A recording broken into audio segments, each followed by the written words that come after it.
Good morning मित्रांनो. आज आहे 15 मार्च 2026, रविवार आहे, एकादशी आहे. मी आज बीचवर फिरायला आलेलो आहे. आज आपण शेअर मार्केट, सोनं चांदी याच्याविषयी गपशप करणार आहोत. आपला एक कोर्स आहे, त्या कोर्सविषयी थोडक्यात माहिती सांगणार आहोत. तर व्हिडिओ शेवटपर्यंत सांगा. शेवटी मी तुम्हाला शेअर मार्केटविषयी एक टीप देणार आहे. खूप चांगली टीप असेल ती देणार आहे.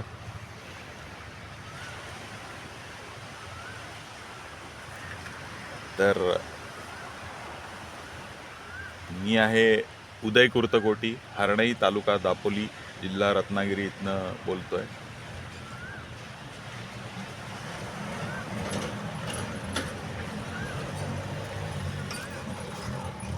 तर आपलं पहिलं शेअर मार्केट पडतंय. पडून द्यात, काही प्रॉब्लेम नाही आहे. तुम्ही फेब्रुवारी 22ची वेळ आठवा, ज्यावेळेस रशियाने चेचनियावर हल्ला केला होता. त्यावेळी असंच मार्केट पडत होतं. आणि काय झालं, थोड्या दिवसातच ते स्टेबल झालं, काही प्रॉब्लेम आला नाही आणि परत वर पण आलं. तर हे युद्ध लगेच संपेल अशातला भाग नाही आहे. त्याची वेगवेगळी कारणं आहेत. पहिलं कारण म्हणजे आत्तापर्यंत व्हेनेझुएला म्हणा किंवा इराक म्हणा, लिबिया, सिरिया असे अनेक देशांवर अमेरिकेने हल्ला केला आणि त्यांचा सुप्रीम लीडर जो होता, हा लीडर मेला की युद्ध संपलं, अशी परिस्थिती होती. पण या ठिकाणी मात्र परिस्थिती वेगळी आहे इराणची.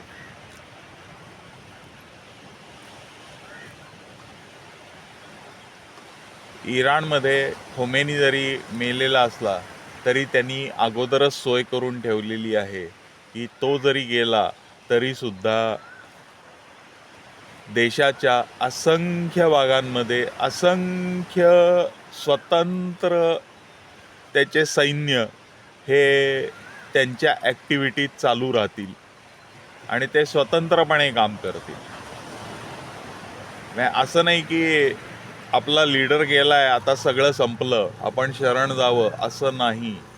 तर ते स्वतंत्र आहेत स्वतःचा निर्णय घ्यायला आणि त्यांना काम ऑलरेडी दिलेलं आहे. म्हणजे लीडर असो किंवा नसो, तुम्ही तुमचं काम शेवटचा शिपाई शिल्लक असेस तोपर्यंत, शेवटचा सैनिक शिल्लक असेस तोपर्यंत तुमचं काम तुम्हाला चालूच ठेवायचं आहे. अशा पद्धतीने 30-31 यांचे डिव्हिजन्स केलेले आहेत. हे वेगवेगळे आहेत, यांचा एकमेकांशी संपर्क नाही. त्याच्यामुळे हे युद्ध लवकर संपेल अशातला भाग नाही.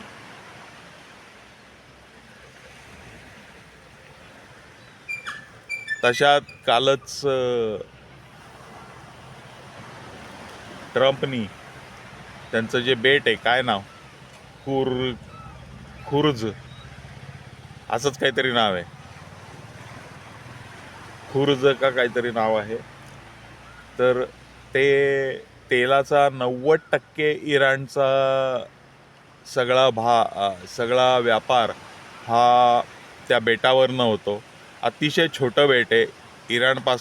इराणच्या बॉर्डरपासनं 24 किलोमीटर अंतरावरती ते बेट आहे आणि त्या बेटावरनं सगळं तेलाचा व्यापार होतो. तर तिथलं मिलिटरी बेस हा ट्रम्पनी उडवून लावलेला आहे. आता मिलिटरी बेसच गायब केलेला असल्याकारणाने तिथं अंधाधुंदी राज्य आहे.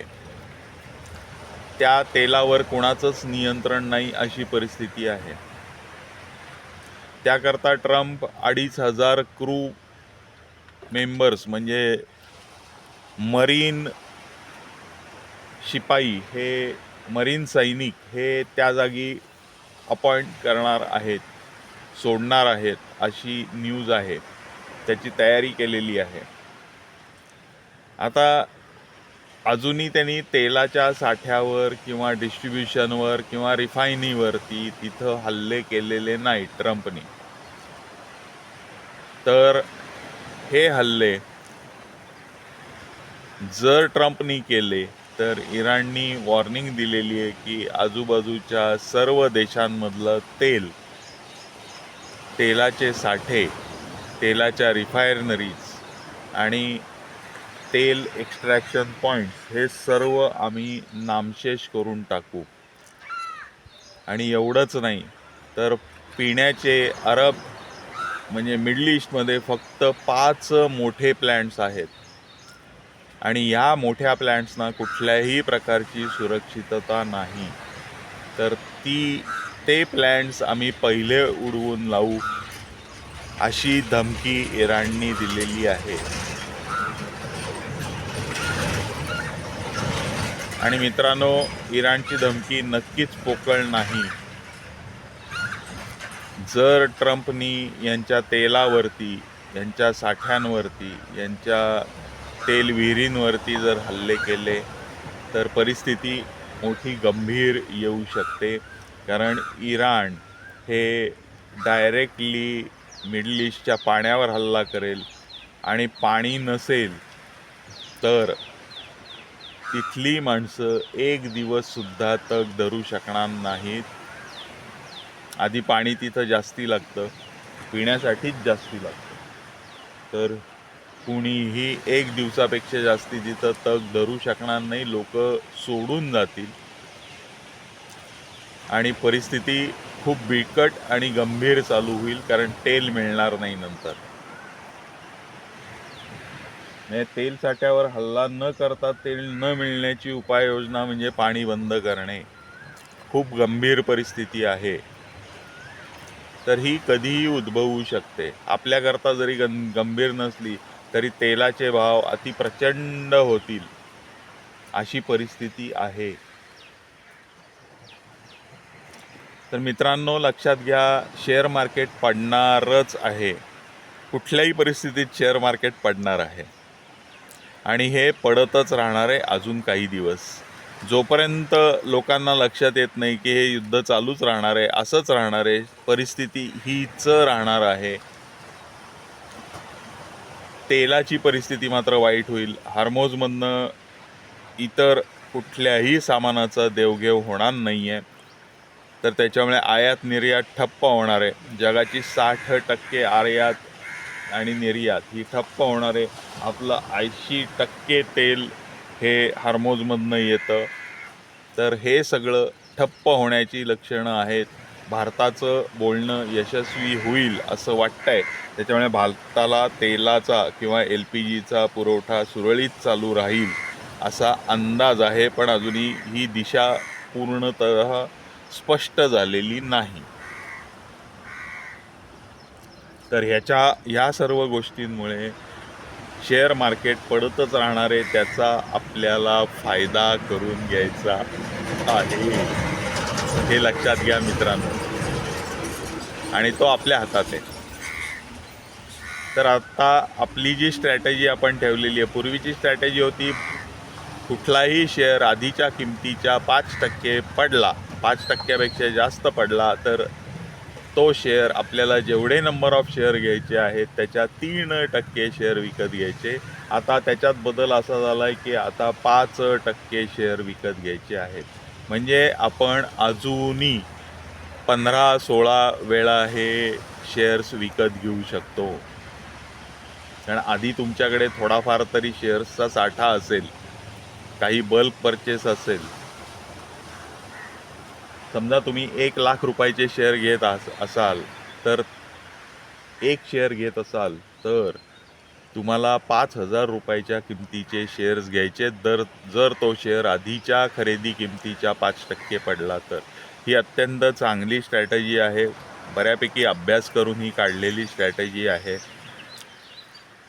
आणि या स्ट्रॅटेजीमध्ये तुमचं ॲव्हरेज खाली येत जातं. तुम्हाला घाबरण्याचं कारण नाही. सगळ्यांचेच पोर्टफोलिओ रेडमध्ये आहेत. असं समजू नका की तुमच्या एकट्याचाच पोर्टफोलिओ रेडमध्ये आहे. तुम्हाला घाबरण्याचं कारण नाही. जरी आत्ता पोर्टफोलिओ रेडमध्ये दिसत असला तरी आपण नेहमी बघतो की ज्या ज्या वेळेस शेअर मार्केट पडलेलं आहे त्या वेळेस खरेदीची संधी आलेली आहे. का तर ज्या ज्या वेळेस शेअर मार्केट पडलं त्यावेळेस व्ही या आकाराने ते वर गेलेलं आहे. म्हणजे शेअर मार्केट धपा धपा धपा धपा ज्यावेळेस पडतं त्यावेळेस ते त्याच पद्धतीत धप धप धप धप वर येतं. त्यावेळेस ते जसं पडलं आहे त्याच्या दुप्पट वेगाने वर येतं. हा आजपर्यंतचा अनुभव आहे. तर त्याच्यामुळे घाबरायचं कारण नाही. ज्या वेळेस शेअर मार्केट रिटर्न होईल त्यावेळेस ते धप दिशेने वर यायला सुरुवात होईल आणि त्यावेळेस आपल्याला जास्ती रिटर्न मिळतील. म्हणजे शेवटचे जे तुम्ही शेअर्स घेतलेले आहेत ते पट दिशेने 15-20% प्रॉफिटमध्ये येतील. इव्हन ते शेअर विकून त्यावेळेस तुम्ही ॲव्हरेज म्हणून केलेले जे शेअर्स आहेत ते विकले तर तुम्हाला 15-20-25% फायदा होऊन उरलेले शेअर फ्री करण्यात तुम्हाला किंवा त्याची किंमत कमी करण्यात तुम्हाला त्याचा उपयोग होऊ शकतो आणि तो खूप चांगल्या प्रकारे होऊ शकतो. तुमचा पोर्टफोलिओ खूप चांगल्या प्रकारे तुम्हाला वाढवता येऊ शकतो. तर हे लक्षात घ्या आणि आत्ता खरेदी थांबवू नका. तुमच्याकडे पैसे नसतील तर मात्र तुम्हाला वाट बघणे आहे किंवा पैसे मिळवून तुम्हाला खरेदी करणे आहे. पैसे मिळवून म्हणजे लोन काढून नव्हे. शेअर मार्केटमध्ये टाकलेला प्रत्येक पैसा हा तुमचा स्वतःचा कमवलेला पैसा असायला पाहिजे. उधार घेऊन किंवा बँकेचं लोन काढून किंवा कुठलंही लोन काढून शेअर्स घ्यायचे नाहीत. जर घेतले तर पश्चात्तापाची पाळी येऊ शकते. स्वतःचे पैसे 80%, 90%, 99% कमी झाले तरीसुद्धा आपले जे फंडामेंटली स्ट्रॉंग शेअर्स आहेत ते फंडामेंटली स्ट्रॉंगच असल्या कारणाने ते वर येणारच आहेत ह्याचं कन्व्हिक्शन तुम्हाला असतं आणि ते असायलाच पाहिजे तरच शेअरमध्ये हात घालायचा आहे.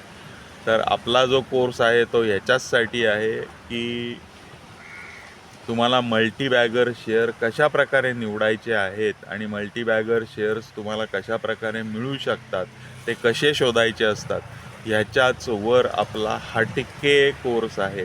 हा रेग्युलर शेअर मार्केटचा कोर्स नाही हे लक्षात घ्या. ज्यांना शेअर मार्केट येतं, कळतं, खरेदी विक्री करता येते त्यांच्याकरता हा कोर्स आहे. माझ्या 43 वर्षाचा अनुभव मी ह्या कोर्समध्ये टाकलेला आहे आणि ह्याच्यामध्ये निम्म्या गोष्टी अशा आहेत की ज्या शिकवल्या कुठंच जात नाही. बाकी निम्म्या गोष्टी यूट्यूबवर भरपूर अवेलेबल आहेत पण त्या शोधून काढणंसुद्धा तसं अवघड असतं. तर मी एका ठिकाणी तुम्हाला त्या सगळ्या निम्म्या गोष्टी पण दिलेल्या आहेत आणि शिवाय माझ्या अनुभवावरनं जे फंडे काढलेले आहेत हे फंडे मी तुम्हाला दिलेले आहेत.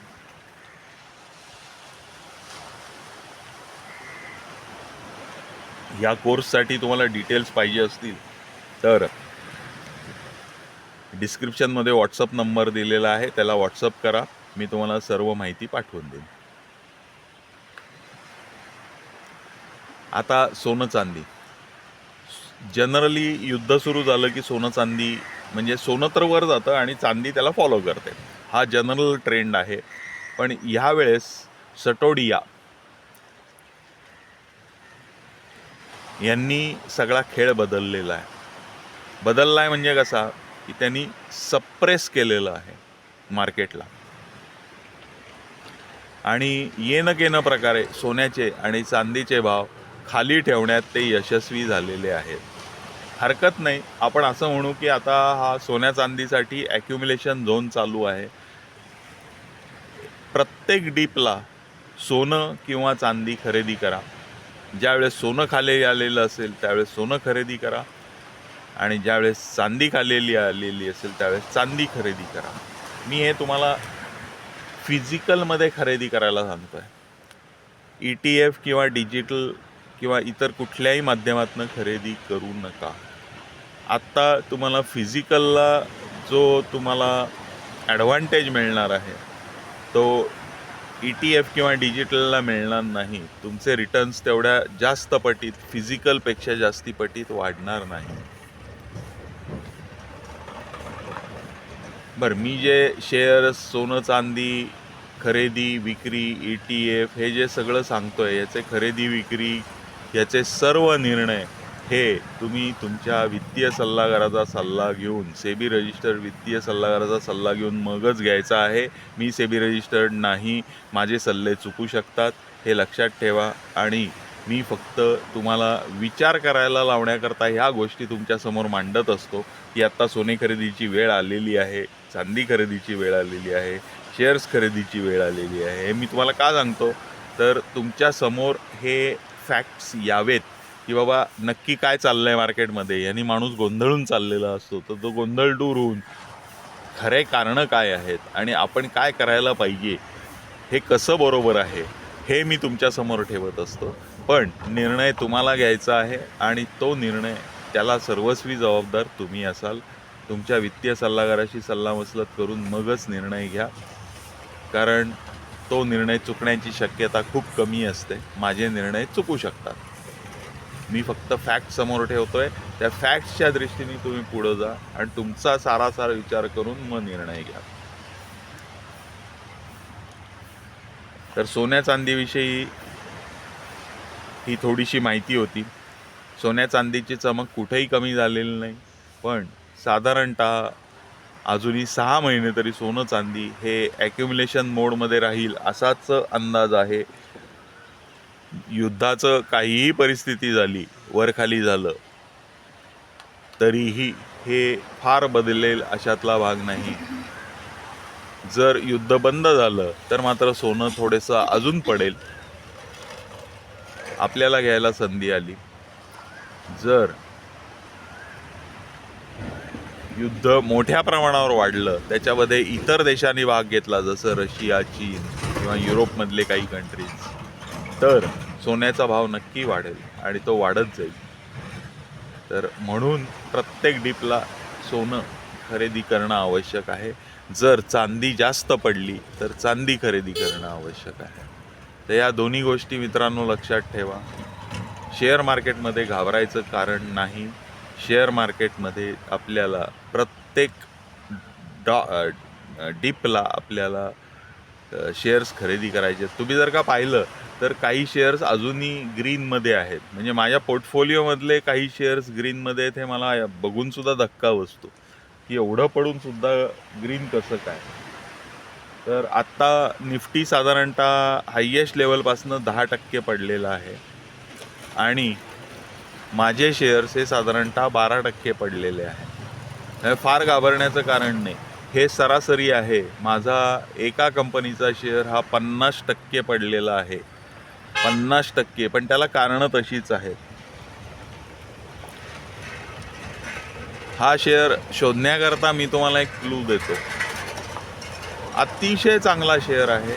तुम्हाला 50% डिस्काउंटमध्ये मिळेल. जर तुम्ही शोधलात तर मला कॉमेंट करून सांगा किंवा व्हॉट्सअपला सांगा की हा शेअर कुठला आहे. तो जनरल व्हॉट्सअपला सांगा, म्हणजे दुसऱ्यांना कळणार नाही, कारण तुम्ही शोधण्यासाठी कष्ट घेतलेले असणार आहेत. आणि हा शेअर त्याच्या हायपासनं 50% पडलेला आहे. हा शेअर का पडला, तर मागच्या वर्षी अतिप्रचंड पाऊस झाला. तर पाऊस झाल्यानंतर ह्या कंपनीचा प्रॉडक्ट खपत नाही किंवा कमी खपतो, अगदीच कमी खपतो. तर मागच्या वर्षी मार्च एंडपासनं जो पाऊस झाला तो ऑक्टोबरपर्यंत पाऊस पडत होता, जवळजवळ ऑक्टोबर एंडपर्यंत. म्हणजे याचे सगळे प्रॉडक्टचा सेल जो होता तो सगळाच्या सगळा पावसाने खाल्ला. आता दुसरी गंमत अशी झाली आहे की याचा सगळा जो प्रॉडक्ट येतो हा मिडल ईस्टवरनंच येतो. बरं, ही तेलाशी रिलेटेड कंपनी आहे. ही तेलाची कंपनी नाहीत. ऑइल अँड गॅस खालीच ही कंपनी येते, पण ही ऑइलची कंपनी नाही. तर ही कंपनी आहे, ही डांबराची कंपनी आहे. ही डांबर सप्लाय करते आणि भारतातली एक वन ऑफ द लीडिंग डांबर सप्लाय करणारी कंपनी आहे. पण आता म्हणजे आता वेळ आहे, संधी आहे, तर डांबरच नाही अशी परिस्थिती आहे. या कंपनीविषयी अजून एक क्लू देतो, म्हणजे तुम्हाला कंपनी कन्फर्म करता येईल.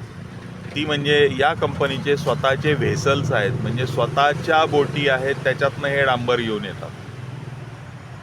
पण उपयोग काही नाही, कारण बोटीच येऊ शकत नाही आहेत. अर्थात मोदीजींनी काहीतरी गंमत जम्मत केली आणि स्वतःचा प्रभाव टाकून बोटी आणल्या, तर मात्र ह्या बोटी येऊ शकतात. तर मी वाट बघत होतो ह्या कंपनीला उभारी येण्याची, आणि ह्या कंपनीचे माझ्याकडे पैसे आहेत, पण ह्या कंपनीचे शेअर्स जे घ्यायचे होते ते मॅक्झिमम नंबर ऑफ शेअर्स माझे घेऊन झाले. आता खाली ॲव्हरेज करणं हा थोडासा वेडेपणा ठरेल, कारण त्याच्यामध्ये पैसे जास्ती लागत जातील आणि एकाच कंपनीत जास्ती पैसे लागणं हे धोकादायक ठरू शकतं. तर त्याच्यामुळे मी अजून पैसे टाकणं थांबवलं या कंपनीमध्ये, पण बाकी माझे परचेस चालू आहे. तर हा शेअर कुठला आहे हे शोधून मला सांगा. ही टिप नव्हती, पण ही एक थोडी गंमत होती, आणि तुम्हाला अभ्यासही करता येईल की चांगल्या कंपन्या कशा शोधून काढल्या जातात.